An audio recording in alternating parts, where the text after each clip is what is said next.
You originally bought your Jeep for adventure, but what if you could make it last 3 times longer than all the others? What's the secret that keeps some Jeeps on the road for decades while others fall apart way too soon? Today, we're unpacking a few secrets that can triple the lifespan of your Jeep, and it might be easier than you think.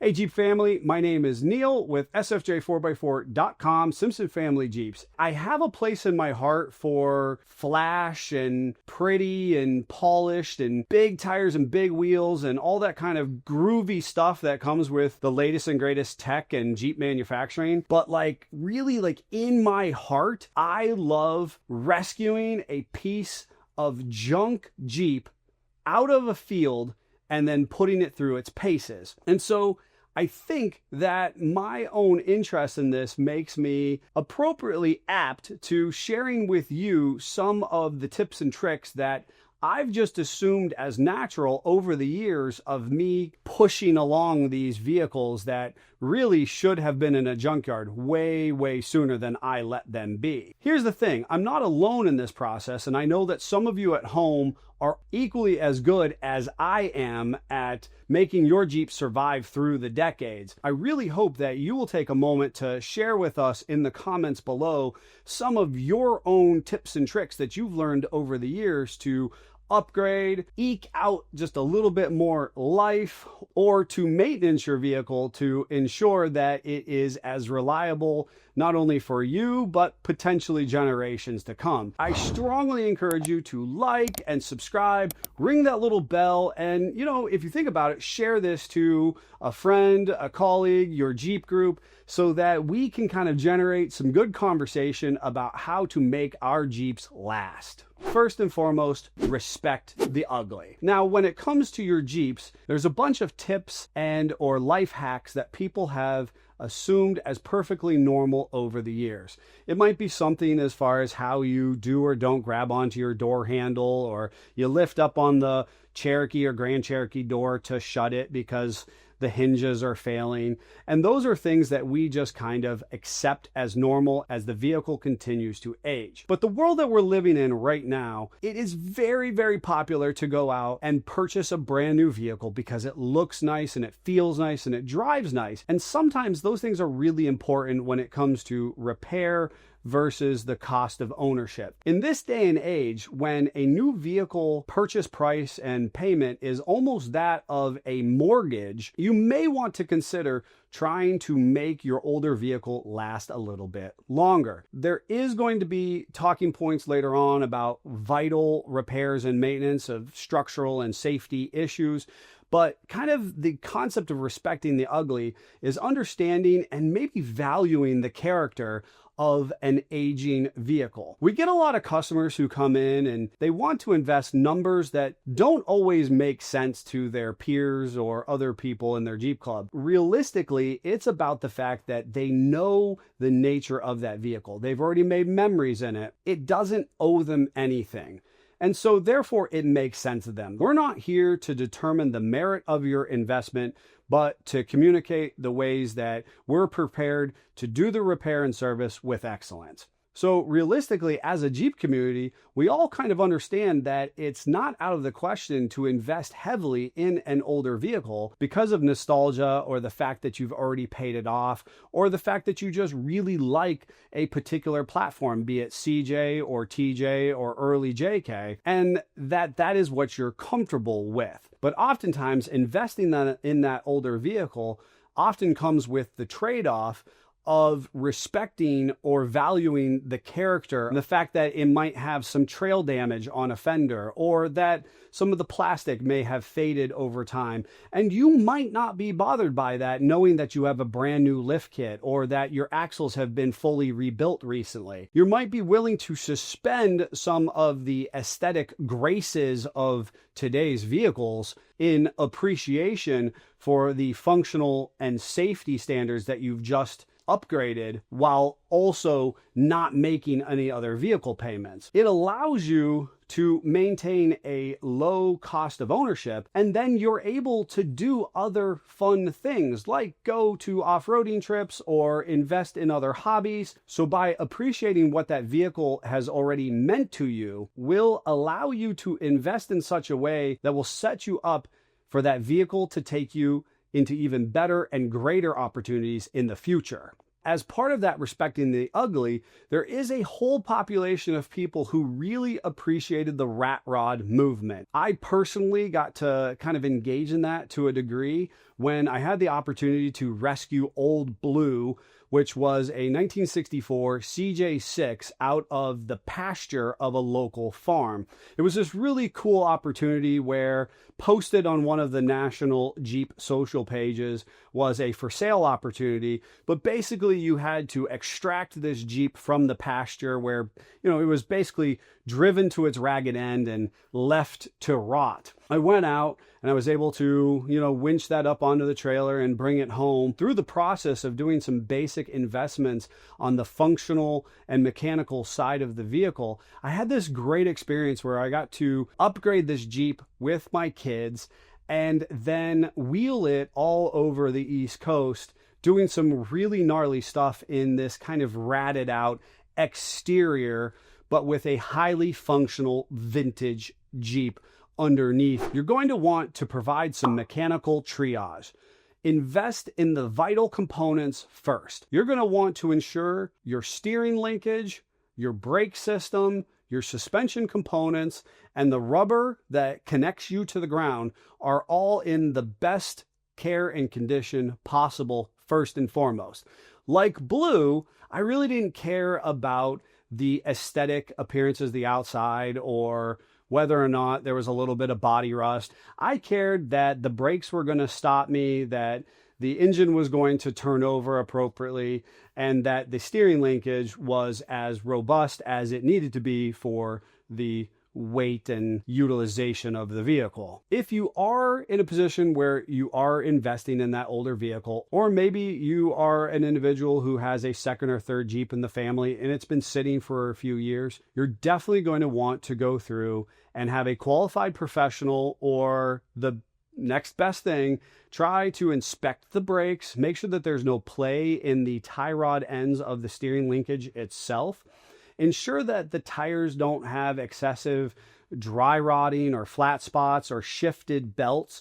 It's really unfortunate when kind of rudimentary or basic things create much larger problems. Things like seals and sensitive wear components in a multitude of mechanical systems are going to start to fail. Now, you can choose, if you're kind of a handy individual, to pick away at those as they fall apart. Kind of the don't fix what's not broken mentality. But if you're an individual who has inherited a Jeep, like a number of our customers do, and you don't know much about it and you just want it to be reliable and available to you on the weekends, then you're going to want to employ that mechanical triage where you take it to a qualified professional and address as much of the safety and wear systems as your budget and your expectations allow. Cheat the system with cheap maintenance. Now, this is going to be kind of my favorite section that I talk about today, and I'm not sure whether or not that's a good thing or not.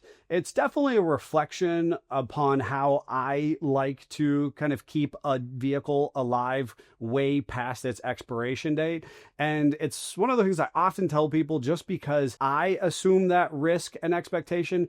As a professional, I absolutely don't recommend it to you. But I am conscientious of these cheap tricks that will extend the lifespan for the ownership if you're willing to assume the responsibility of them. One of the things that I do definitely caution people, because, I'm an automotive guy, and, people in our peer groups will often say, like, hey, this seems like a really good deal. This X, Y, and Z car I just picked up, it was owned by a mechanic, and, so it should be well maintained. I got to tell you, oftentimes mechanics' vehicles are among the worst. Find the mechanic's spouse's vehicle, and that's actually going to be a good used vehicle to purchase. But the mechanic themselves knows just how far they can push their vehicle to the breaking point. With that said, much of the Jeep industry used to be predicated on accessing affordable parts. In fact, the kind of catalog nature of kind of the who's who of manufacturing and picking out parts that will beautify and upgrade your Jeep in the most capable way possible really only started 15 years ago or so. Now, an argument can be made that it started loosely under the TJ Wrangler platform of the late 90s and early 2000s, but it exploded under the JK platform. Back in the day, aftermarket parts were not as readily accessible, and oftentimes you were turning to the junkyard to find affordable parts and upgrades. It's really going to be in the eye of the beholder and whether or not you're willing to accept the risk and responsibility of what might be ailing on your vehicle. There is always something to be argued about affordable parts and fixes in the fact that I am a firm believer in the pay now or pay later mantra, but you always pay. If you find yourself broken down on the trail or the highway because of something that you were purposely ignoring, well, then we just have to accept responsibility for the fact that our steering has been clunking for months now, and I decided that it was a good idea to still go wheeling with a tie rod end that was about to blow apart. I don't recommend that because you don't want to be that guy on the trails who's holding everybody else up. Now, I've absolutely done a trail fix where I electrical taped a valve stem from leaking down, and I'll be honest with you, I pushed it entirely too long. In fact, almost a full year later, I still had the electrical tape on a valve stem, and then I went wheeling. And honestly, the first big branch I encountered on the trail wiped out that valve stem and left me with a flat. If I would have put a little more forethought into the fact that I had done this trail fix almost a year prior, I wouldn't have been stuck getting towed out of the trail system and sidelining my Jeep for the day because I didn't have the correct spare tire with me. Zip ties are going to be your best friend when it comes to cheap emergency maintenance. It's all about just getting yourself off the road or trail and in a position of safety. So while I don't recommend turning the radio up to kind of drown out any additional noises, and I do recommend you address those vital components, those cheap tricks and hacks to ensure that the vehicle continues to meet your expectations is an important part of lasting longer. Now, lastly, we have to have a conversation about babying it where and when it counts. And I mean that in such a way that is a reflection of you, the driver, or the loose nut behind the wheel. Now, one of the things that actually spurred me to talk about this, besides my affinity for half-dead vehicles and keeping them on the road, is specifically the series of automatic transmissions we've seen since the CJ all the way through the earliest production of the JK. And realistically, we have a series of AMC and Chrysler produced automatic transmissions that takes us from the 904 to the 32RH to the 42RLE. These automatic transmissions are simply not particularly robust transmissions when it comes to the engineering and overall functionality. And so one of the peculiarities of this transmission that I just accept as normal is that when I get into any type of automatic Jeep of, say, 10 years or older at this point, I automatically shift to neutral and sit for kind of a subconscious count of 3 before I select a drive or reverse gear. Now, what this does is allow the transmission oil pump to appropriately start to circulate the fluid in the transmission. One of the biggest downfalls of automatic transmissions is harsh or abrupt fluid change. And while basically an automatic transmission is just a big fluid pump, arguably one of the things that I do to baby these transmissions along is allow the fluid to base warm up and base start to circulate before I choose a gear. Additionally, I'm a big proponent of allowing the vehicle to come to a complete stop before I ramrod it into an opposing gear. Now, there's a time and a place to push the limits, and that's why we love off-roading. But your standard daily driving, you're able to kind of extend the life of that transmission by giving it a little bit of grace in its daily operations. With that said, if you have a newer Jeep, I strongly encourage you to follow the manufacturer's recommended service intervals. And despite the fact that newer Jeeps technically don't have serviceable transmissions, they really do. And there is amongst the professional community a recommended service interval of 60 or 80 or 100,000 miles for fluid changes. Now, while much of the auto manufacturing industry is going to disposable parts, there is actually ways that they can be maintained if done so in a professional and kind of an intentional process. And so let's just say DIYers at home, you too can change the filter in a brand new 850 RE transmission in your JL or JT. While it might not be easy and the information might be a little bit cumbersome for you to find, it is actually still recommended and definitely will help you increase the lifespan of that component. Now, one of the other things is simply brake components. Now, changing out brake components like pads and rotors were one of those things that every Jim, Bob, and Harry could do under a shade tree in an afternoon.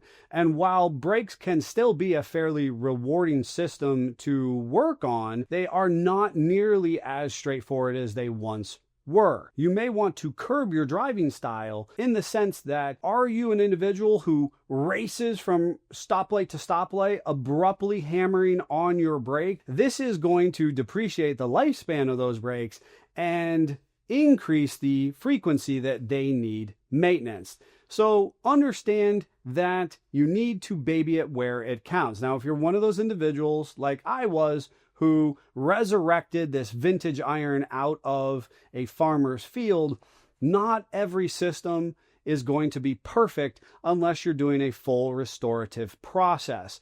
And with that said, if you haven't changed out the calipers or the brake hoses of that brake system, you might want to not get into situations where you have to punch it as much, or maybe your tires are dry rotted and you're just trying to milk them along for as long as possible. You may want to avoid highway speeds and any long distance trips. Understanding and curbing your driving style and expectation out of the vehicle is a part of babying it where and when it counts. So my very final takeaway is I'd like to see as many Jeeps stay on the road for as long as humanly possible. And that often takes very special characters to ensure that that is done.